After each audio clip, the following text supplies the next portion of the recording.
السلام عليكم ورحمة الله. بسم الله والحمد لله والصلاة والسلام على أشرف رسول الله وعلى آله وأصحابه الفائزين برضا الله أما بعد. عن ابن عمر رضي الله عنهما قال قال رسول الله صلى الله عليه وسلم بني الإسلام على خمس: شهادة أن لا إله إلا الله وأن محمد رسول الله وإقام الصلاة وإيتاء الزكاة والحج وصوم رمضان.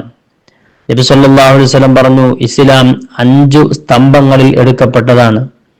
ഒന്ന്, ഷഹാദത്ത് അല്ലാ ഇലാഹ ഇല്ലല്ലാഹ്, ലാ ഇലാഹ ഇല്ലല്ലാഹു വ അന്ന മുഹമ്മദർ റസൂലുള്ളാഹ്, അല്ലാഹു അല്ലാതെ ആരാധിക്കാൻ അർഹനില്ലെന്നും മുഹമ്മദ് നബി സല്ലല്ലാഹു അലൈഹി വസല്ലം അല്ലാഹുവിന്റെ തിരുദൂതരാണെന്നും മനസ്സിൽ ഉറപ്പിച്ച് നാവുകൊണ്ട് വെളിവാക്കി പറയുക. വ ഇഖാമസ് സ്വലാഹ്, നിസ്കാരം കൃത്യമായി നിത്യമായി നിലനിർത്തുക.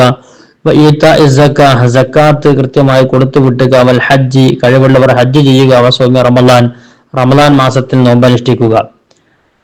അൻ ഉമർ റളിയല്ലാഹു അൻഹു ഖാൽ ജാഅ റജുലുൻ ഫഖാല യാ റസൂലല്ലാഹ് അയ്യു ശൈഇൻ അഹബ്ബു ഇൻദല്ലാഹി ഫിൽ ഇസ്ലാം.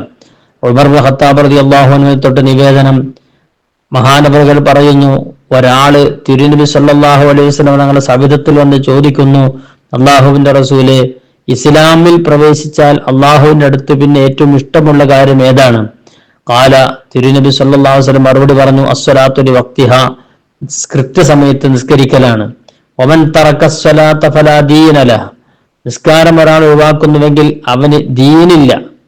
വസ്സലാത്തു ഇമാദുദ്ദീൻ, ഈ പരിശുദ്ധ ദീനിന്റെ തൂണ് നിസ്കാരമാണ്, അതുകൊണ്ട് നിസ്കാരം സൂക്ഷിക്കണം എന്നാണ് തിരുനബി സല്ലല്ലാഹു അലൈഹി വസല്ലം തങ്ങൾ മറുപടി പറയുന്നത്. عن أبي سفيان رضي الله عنه قال سمعت جابرا يقول سمعت النبي صلى الله عليه وسلم يقول إن بين الرجل وبين الشرك والكفر ترك الصلاة.